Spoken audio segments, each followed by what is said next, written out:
Now, I'm just gonna give it to you straight. There is a new SM7B, some people call it SM7B killer, on the block that promises to deliver everything that SM7B has in terms of sound quality, workflow, image, right?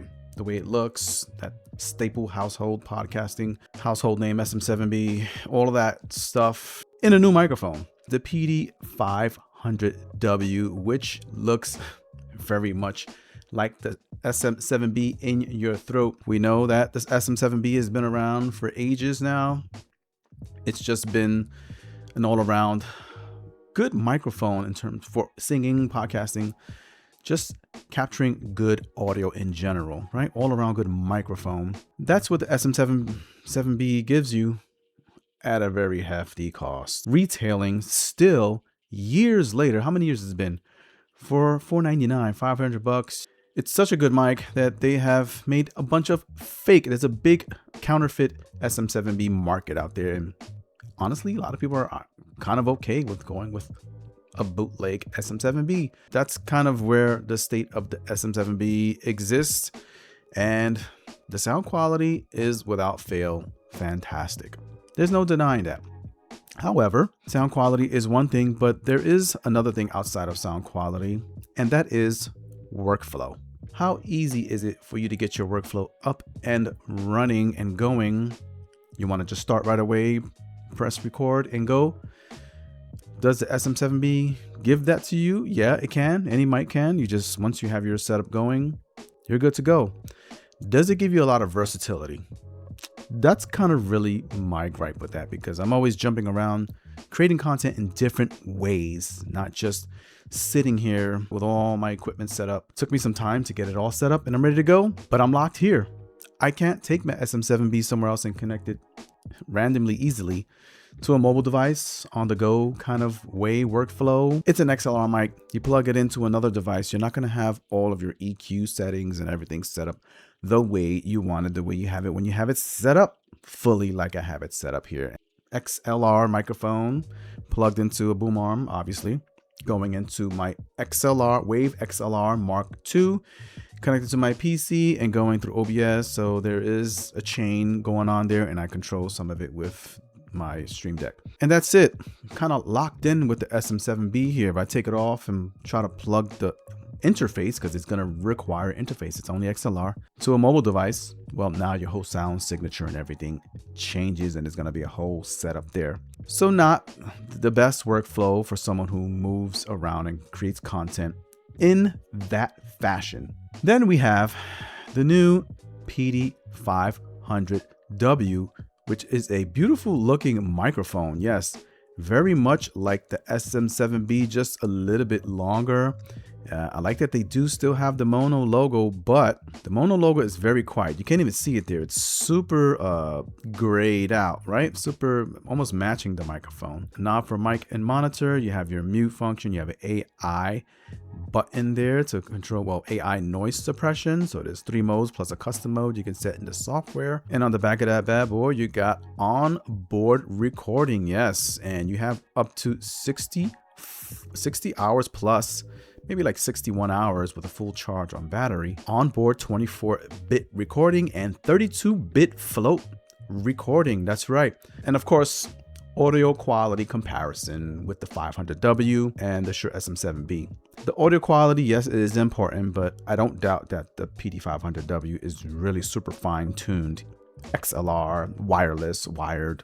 I'm sure all of that is going to sound good, and we're going to dig into that in a second. So right now we are with the SM7B out of box, and we're going to apply some settings to it through my interface and application of choice. Wave XLR Mark II provides up to 70 dB of gains, so more than enough to power the Shure SM7B. So let's make a switch here. We're going to tone it up a little bit here with the Wave XLR because, well, the toning and EQ capabilities of this application and this interface, which does a lot of the DSP processing, even for, that's right, DSP processing for the Shure SM7B onboard hardware-wise on the device itself before it reaches your final output. So what do we have going on here? We have 54 dB of gain, and that is enough to power this through the Wave XLR Mark II. And I'm getting some good levels here. I'm all the way up into -12 dB and just a little bit higher, right? Going over into almost -6. Good. And I'm not even maxed out there with as far as how much gain I can provide this microphone. Look at that. God, that's too much.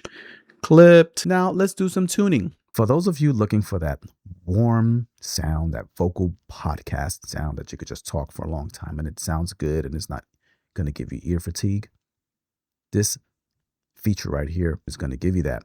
Right here, this is sounding pretty good in my ear holes, techies and gamers. So you let me know. Now, the advent of the PD500W. Let's look at that. Here we are with the Maono PD500W in wireless mode.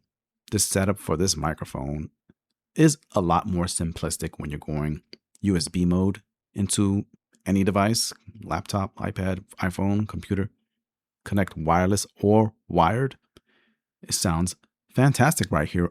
Out of box, this is the audio quality of the PD500W, right? I'm just monitoring from the monitoring port on the bottom, right? So when you mount it, the XLR kind of goes through the wiring, which is going through the arms of this device. That's right. So you have wiring. They've channeled all of their cabling to go here into this main hub header, which is where you have your USB-C, your XLR, and your aux monitoring port there on the bottom. With the SM7B, the wiring is external. You have the wire outside the device going into the microphone, which is annoying, right?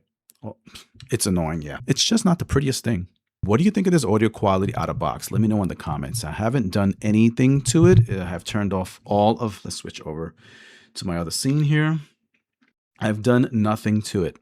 It's all off. I have all my settings off. This is just the gain level we got going on. I'm monitoring, right? Monitor output through computer and through the, you can turn off your mic monitoring. So I'm monitoring right now live through the microphone and everything is off. My EQ is flat. That's right. And this is the audio quality.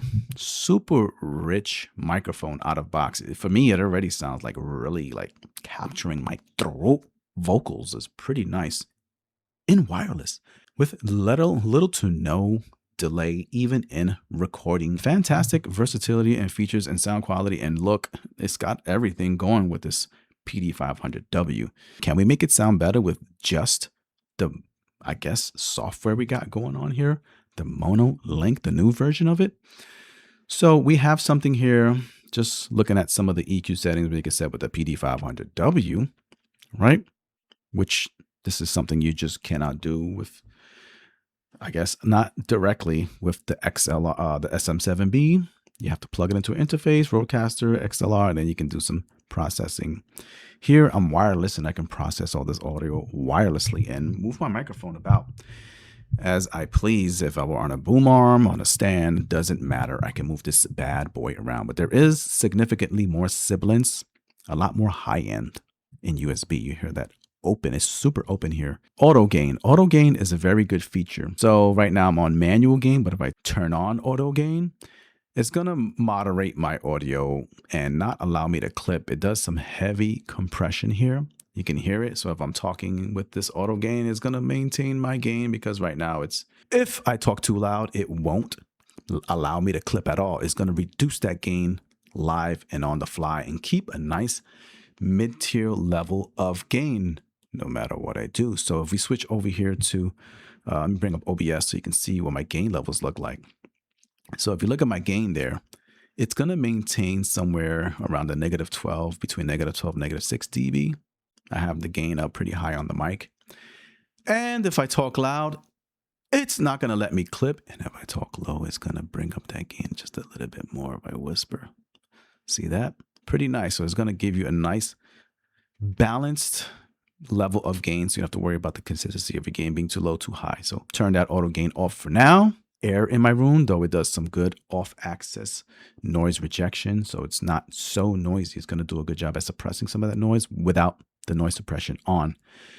But we can come here and look at what we got going on here for noise cancellation. Moderate. It literally just cut everything off and my audio still sounds good. Slight. it's still doing a great job at cutting off those fan noise. And aggressive. Aggressive is typically scary with some of these noise suppression features, applications. It kind of rips your voice apart and you get a lot of those low ends get dropped off. Here, aggressive isn't so aggressive. You're still is going to capture your voice. And then you got custom, which is, I just maxed out custom because this is even more aggressive than aggressive mode, right? So I just made that like the last feature to go as aggressive as possible. But I think here in moderate, you're going to be just fine, even with slight. And then we have things like internal recording, which is fantastic. This is where you get a nice safety guard when it comes to recording. Yep. So if you wanted to record via OBS or record directly from the microphone and just capture your audio if you're doing podcasts, even if it's faceless, you don't even need to capture video. You can just capture it directly on the microphone itself. And your storage, 60.1 hours in 24-bit, and in 32-bit float, you got 45 hours of storage space on your microphone. My living Lord. Okay, de-esser. This microphone does have significant sibilance because it's pretty bright and open. Rich microphone, 24-bit up to 32-bit. In your mouth. Okay, let's turn on some de-esser to get rid of sibilance is now under control. Caesar ate a salad by the seashore with Susan in a sauna.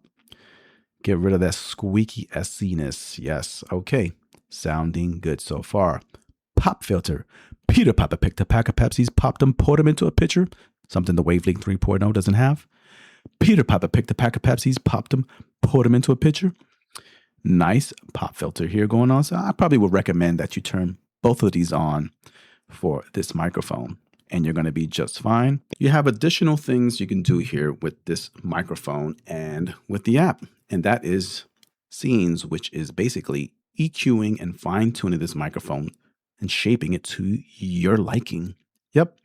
Doesn't have to be flat out of box, and just with the basic settings here, you can go even deeper and just granularly upgrade your EQ. So original, I have a Stream 3 preset there, but let's go through some of these presets so you can see what you got going on. Some of these are okay. Some of these are a miss. 1, 2, 3, and they all sound just a little bit different than the next. This one sounds pretty good. I like this. Brings up a little bit of low end and makes your voice nice and rich.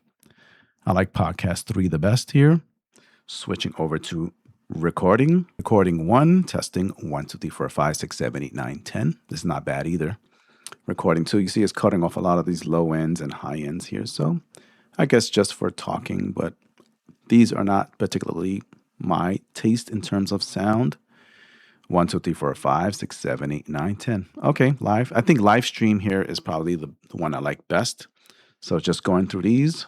Testing stream 1. There's a lot of low end and high end cutoff here and brought in a lot of the vocals. You can go into edit and take a look at all the fancy stuff this application can do. My Lord, look at all of these lines. I'm confused. Pretty cool. You see you have different versions of the EQ. You can literally click into the lines and it'll change the audio quality as you're clicking into all of these different versions. This one has a nice bass profile, which is nice. I thought Stream 3 was pretty good. It was nice and rich on that high end, nice and open and very airy, which I'm starting to like a lot of that air in my microphone. But it cuts off a lot of low end. So what I did was I took this Stream 3 and I modified it to create Stream 3_3, which brought up some of that low end, which I thought was missing, and kept some of that brightness in it. And I brought this down because I felt like this is where a lot of boxiness and noise was being introduced here. Nice crinkliness. And guess what? This is wireless USB. I can sit here and lean back a little bit and just operate on a wireless mode. Yep, PD500W. I think this is the new player on the block that's going to bring the Shure SM7B a lot of problems, and I haven't even gone to XLR just yet. I can totally just rock off of USB, nice beefy battery we got going on here for a long time. I think it's like 60 hours. That's a lot of hours of recording. See that? Back to back, you get not even that much bigger than the Shure SM7B. Just to quench your thirst for XLR audio with the PD500W, here we are with a raw out-of-box XLR sound via the Elgato Wave, the Wave XLR Mark II, long name. And this is the quality. I turned off all processing here. If you can take a look at my desktop, you'll see all of my stuff is now completely off. The effects, all of it is off. It's just raw XLR input out of box with this microphone. What do you think of this quality? It's super rich and open. I think I will say, way more open than this SM7B. Yes, nice high airiness, crispiness to it, right? It's got some sibilance, but we can take care of that easily here with, if you wanted to go with the Wave Link, with the Wave XLR Mark II ×3, what? Let's apply some processing here. Microphone check, 1, 2, 3, 4, 5, 6, 7, 8, 9, 10. PD500W. What do you think? Wow, that sounds amazing. Either way you go, Wavelink 3.0, you just have to buy an additional piece of hardware, which is the interface if you wanted to go XLR, which sounds amazingly rich. So the point of the comparison really is not so much audio quality. Of course, that matters. But if you want to talk about that, PD500W has a little bit of a edge in terms of audio quality, but it's really more of a workflow in, I guess, modern day and age question or point, right? We want to move away from your desk and do different things with your microphone, be more versatile, make it more than just a static desktop microphone that sounds good, or a podcast, and you want to be wired. You want to record in 32-bit float. You want to record on board. You don't even want to have to use a computer. You just record on the microphone and export your audio later. Has that flexibility. XLR is fantastic. Has the professional premium build like the SM7B. Has more functions going on with the onboard DSP on this is tuned up the wazoo, so the sound profile is really top notch. SM7B, it's great, but if you want to start moving forward, leave the past behind you and start having more features, more AI features, right? We're moving to the age of AI. It's AI ready. SM7B, it's still analog, and that's it. This right now is my gold standard going forward. Sure, SM7B is going to go in the closet for a bit, and I'm going to rock with the PD500W utilizing the Maono Link app. Or not even that. If I'm an XLR like right now, I might just keep it like this and use the Wavelink 3.0. That's all I got for you. If you liked the video, give you some value, like, subscribe, comment, hype it up, throw a couple of dollars at me, and I'll see you in the next video. Later.